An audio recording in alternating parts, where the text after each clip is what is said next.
एक ऐसा निज़ाम हुकूमत जो कि मजहबी उसूलों के ऊपर बनाया जाता है। आपको ये बात पता हो कि जब उन्होंने हिजरत की तो वहाँ पर मदीने के अंदर यहूदी काफ़ी बड़ी तादाद में रहते थे। उन जो सेकुलरिज्म है, आजकल ये सुनते ही लोग जो है ना वो तब जाते हैं, वो समझते हैं कि पता नहीं कोई यहूदी साजिश है, क्या है। ऐसा नहीं है। सेकुलरिज्म का मतलब ये होता है कि एक ऐसा निज़ाम हुकूमत जहाँ पर दीन का, मज़हब का कोई अमल दखल नहीं होता स्टेट के मामलात में। या फिर इसका ऑल्टरनेटिव जो डेफिनेशन है वो ये है कि तमाम ही मज़ाहिब को इक्वल अपॉर्चुनिटी मिलती है एक स्टेट के अंदर, एक गवर्नमेंट के अंदर।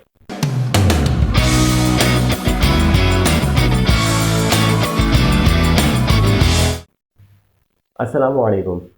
टॉप लॉजिक की एक और वीडियो एपिसोड के साथ मैं हूं तहा जफर और आप सबको खुशामदीद। जैसा कि आप लोग के इल्म में है कि मैंने जो है कुछ दिनों पहले इंस्टाग्राम और व्हाट्सएप के ऊपर जो है एक पोल पोस्ट किया था, जिसके ज़रिए से आप लोगों की राय जानने की कोशिश की थी और उम्मीद के बरखिलाफ जिस पर सबसे ज़्यादा मुझे वोट मौसूल हुआ वो टॉपिक है सेकुलरिज्म वर्सेस थियोक्रेसी।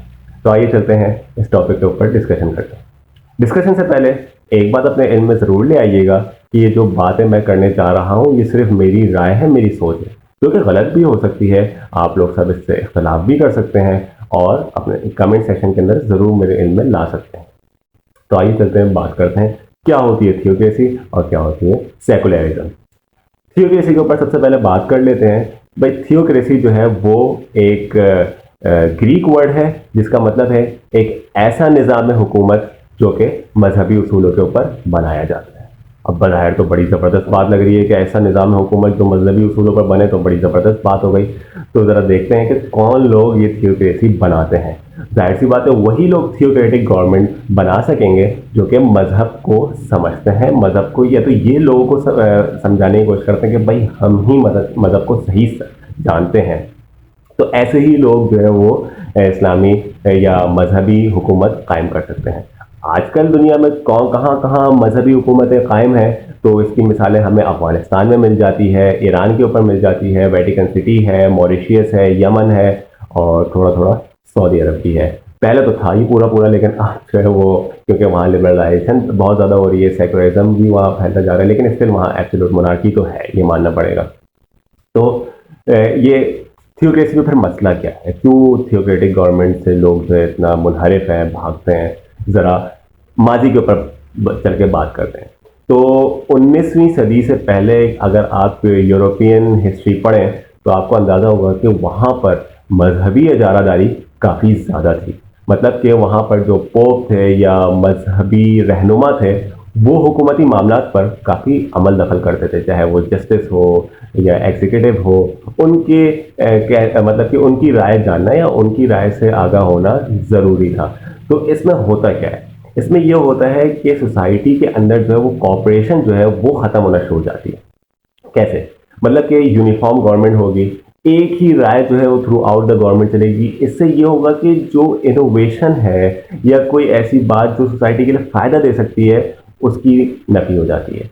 तो मतलब अगर कोई ऑल्टरनेटिव वॉइस उठ रही है या कोई ऐसा इशू जो हुकूमत को फ़ायदा दे सकता है, वो कह के ख़त्म कर दिया जाता है कि भाई ये तो मजहबी उसूलों के ख़िलाफ़ है। जैसे कि आप देख सकते हैं कि एक इटालियन फिलोसफर साइंटिस्ट था गैलीलियो, उसको जो है वो फांसी पे चढ़ा दिया, या मेरे ख्याल में जो उसको कैद में डाल दिया इस बात पर कि उसने बोला था कि भाई सूरज जो है वो ज़मीन के इर्द गिर्द नहीं घूमता, बल्कि सूरज के इर्द गिर्द ज़मीन घूमती है। तो इस बात पर जो है वो कि उस वक्त के जो मजहबी रहनुमा थे उन्होंने इसके खिलाफ जो ब्लास्फेमी का जो है मुकदमा कायम करके उसको जो है सज़ा सुना दी गई। तो यही सब होता है कि भाई इनोवेशन नहीं हो सकती, सोसाइटी जो है वो आगे मूव नहीं कर पाती। जबकि जो इसके बरखिलाफ जो दूसरा निज़ाम हुकूमत है सेकुलरिज्म, अभी उसको आगे चल के बात करेंगे, तो उसमें ये सब मुमकिन है। लेकिन थियोक्रेसी के अंदर अभी मजीद इस पर बात करते हैं, वो ये कि अब होता क्या है कि अब इसके अंदर कोई डिसेंटिव वॉइस नहीं आ सकती, कोई जो है ऑल्टरनेटिव इशू नहीं क्रिएट हो सकता। अगर कोई बात कर दे कि मजहबी रहनुमा या हुकूमती अहदेदार के खिलाफ बात कर दे कि भाई आप ये काम सही कर रहे हैं, गलत कर रहे हैं, आपने ये काम कैसे किया, तो लोगों को चुप करा दिया जाता है कि भाई तुम जो है वो खुदा के मामलात में दखल अंदाजी कर। तो अकाउंटेबिलिटी जो है वो हुकूमती अहदेदार की या हुकूमती जो पर्सनस होते हैं उनकी जो अकाउंटेबिलिटी वो मुश्किल हो जाती है कि आप उनसे सवालात कैसे करेंगे कि भाई आप ये फला काम सही कर। फिर इसके ज़रिए से जो है वो ऑप्रेस करना आसान हो जाता है हुकूमत। तो थियोक्रेसी के अंदर ये ज़्यादा मुमकिन है कि आप मज़हब को यूज़ करके लोगों के ऊपर जबर करना शुरू कर दें, अकाउंटेबिलिटी मुश्किल हो जाएगी, कॉपरेशन जो है ख़त्म होना शुरू हो जाएगा, और जो है वो क्या बोलते हैं मजहबी रवादारी ख़त्म हो जाएगी। इससे जो है वो सोसाइटी का जो बैलेंस है वो ख़राब होना शुरू हो जाता है, ये मेरी राय है। लेकिन इसके बरखिलाफ जो कि सेकुलरिज्म है, जो कि 19वीं सदी में ही इंट्रोड्यूस हुआ यूरोप में, और उन्होंने बोला कि भाई बहुत ज़्यादा हो गई, ये जो चर्च के अंदर जो जुल्म ज़्यादती जो चर्च कर रहा है उसको अब अलग कर देना चाहिए। बहुत से फिलोसफर आए, रोसो आए, या जॉर्ज जैकब हॉयलेक आए, और इसके अलावा और भी जो है बहुत सारे जो है वो फिलोसफर थे जिन्होंने जो है मशवरा दिया कि भाई, और इसके ऊपर काम भी हुआ, रेवोल्यूशन आया वहाँ पर, और फिर बाकायदा तौर पे जो है वो स्टेट को बिल्कुल अलग कर दिया गया। ये जो सेकुलरिज्म है आजकल, ये सुनते ही लोग जो है ना वो दब जाते हैं, वो समझते हैं कि पता नहीं कोई यहूदी साजिश है क्या है। ऐसा नहीं है। सेकुलरिज्म का मतलब ये होता है कि एक ऐसा निज़ाम हुकूमत जहाँ पर दीन का, मज़हब का कोई अमल दखल नहीं होता स्टेट के मामला में। या फिर इसका ऑल्टरनेटिव जो डेफिनेशन है वो ये है कि तमाम ही मज़ाहिब को इक्वल अपॉर्चुनिटी मिलती है एक स्टेट के अंदर, एक गवर्नमेंट के अंदर रहते हुए।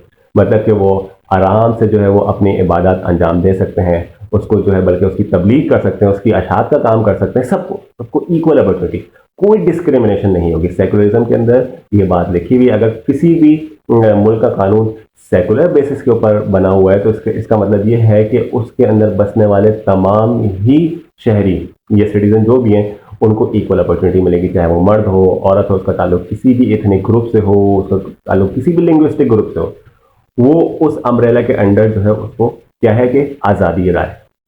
अब अच्छा, इसके अंदर जो हुकूमती, अब क्योंकि रिलीजन का तो कोई ताल्लुक ही नहीं है, तो आप आराम से जो है अकाउंटेबिलिटी का प्रोसेस है वो इजी हो जाता है, आप लोगों से सवाल कर सकते हैं। अच्छा, इसके अंदर ये होता है कि जो ऑल्टरनेटिव इशू है उसकी भी जो है वो आसानी से वॉइस को जो है वो हम सुन सकते हैं, और कॉपरेशन मजीद जो है बेहतर बनाया जा सकता है, और डेमोक्रेसी को, मतलब कि लोगों की, जमहूर की राय को जो है वो एक क्या बोलते हैं इसके अंदर जो है अहमियत मिलती है। तो सेकुलरिज्म कहाँ है भाई? सेकुलरिज्म की सबसे बड़ी मिसाल जो है वो एक तो पूरा यूरोप ही है, अमेरिका है, इंडिया है, इवन बांग्लादेश की जो प्राइम मिनिस्टर है वो कह चुकी है कि हमने अपने मुल्क की जो बुनियाद है वो इस्लामिक सेकुलरिज्म पर रखनी है। अभी इस्लामिक सेकुलरिज्म क्या, उसने मिसाल दी, जो उनकी प्राइम मिनिस्टर उन्होंने मिसाल दी कि इस्लाम ने जब अपना पहला जो स्टेट या पॉलिटिकल इंस्टीट्यूशन कायम किया था, जो कि हम लोग बहुत सुनते हैं मदीने की रियासत, तो अगर उसको ज़रा गौर से सुने तो जब नबी सल्लल्लाहु अलैहि वसल्लम ने मक्का से मदीना हिजरत की थी तो वहाँ आते ही साथ उन्होंने एक पॉलिटिकल इंस्टीट्यूशन या पॉलिटिकल कम्युनिटी का जो है वो संग बुनियाद रखा था, और चार्टर ऑफ मदीना जो है वो सबसे पहला, लोग कहते हैं कि सबसे पहला रिटन कॉन्स्टिट्यूशन है, लेकिन इसके ऊपर कितनी सच्चाई है ये तो मुझे नहीं पता, लेकिन चार्टर ऑफ मदीना जो है वो एक हकीकत है। उसके अंदर जो है सबको इक्वल अपॉर्चुनिटी दी गई थी। हाँ, अल्लाह और अल्लाह के रसूल को जो है वो जाहिर सी बात है अथॉरिटी, वो हेड ऑफ अथॉरिटी थे, लेकिन उसके अंडर जितने भी लोग थे बाकी, इवन अगर आपको ये बात पता हो कि जब उन्होंने हिजरत की तो वहाँ पर मदीने के अंदर यहूदी काफ़ी बड़ी तादाद में रहते थे, उनको भी वो एक कम्युनिटी के अंदर लेकर आए, वो उस अम्ब्रेला के अंदर लेकर आओ। Article 30 of charter of Medina, उसके अंदर आप जाकर पढ़ लें, लिखा हुआ है कि सारे तमाम शहरी को इक्वल अपॉर्चुनिटी मिलेगी, चाहे वो मोमिन हो, मुसलमान हो, चाहे वो यहूदी हो। वो लड़ेगा भी, मुसलमानों के साथ मिलकर लड़ेगा, डिफेंस करेगा। तो इसका मतलब क्या हुआ कि वो भी काफ़ी सेकुलर, मतलब थी तो इस्लामिक स्टेट, लेकिन उसके अंदर बसने वाले तमाम लोगों को इक्वल राइट्स मिलते हैं या दिए गए थे।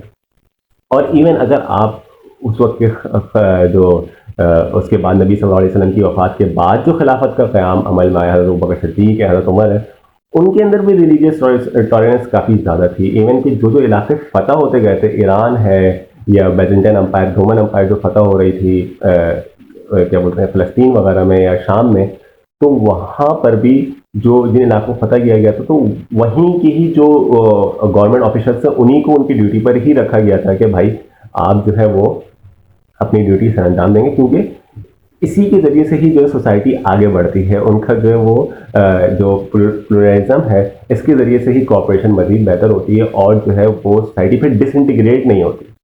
तो हमें चाहिए कि इसके ऊपर अपने जो नौजवान व्यूअर्स हैं तो आगे जाके उन्होंने ही जो है हुकूमती बागडोर संभालनी है, उनको फ़र्क जानना है कि भाई सेकुलरिज्म में सबको जो है इक्वल अपॉर्चुनिटी दें, सबको बराबर का इंसाफ दें। अगर इस्लामी हुकूमत कायम करें तो इस्लाम के बुनियादी असूल जो है वो है इंसाफ, अदल, अखुवत, भाईचारा, मुसावात, रवादारी, इन सबको कायम करें। ये नहीं कि सिर्फ मुसलमानों को ही सारे हुकूक दें और बाकी सब जाए वो उनको कोई जो है इस्लामी हुकूमत के अंदर कोई उनकी सुनवाई नहीं होगी, तो ये तो नाइंसाफ़ी हो जाएगी। तो हमें चाहिए कि हमें इन उसूलों के ऊपर, जो 4 मैंने उसूल बताए, इनके ऊपर रहते हुए जो है आगे आने वाले दौर में अपने निज़ाम हुकूमत, जो भी छोटा हो या बड़ा निज़ाम हुकूमत, उसको कायम करने की कोशिश करें। या अगर आप मेरी बातों से इख्तलाफ रखते हैं या आप इसमें कुछ ऐड करना चाहते हैं तो ज़रूर कमेंट सेक्शन के अंदर मेरे इल्म में इजाफ़ा कीजिए। अपना ख्याल रखिएगा। वालेकुम अस्सलाम।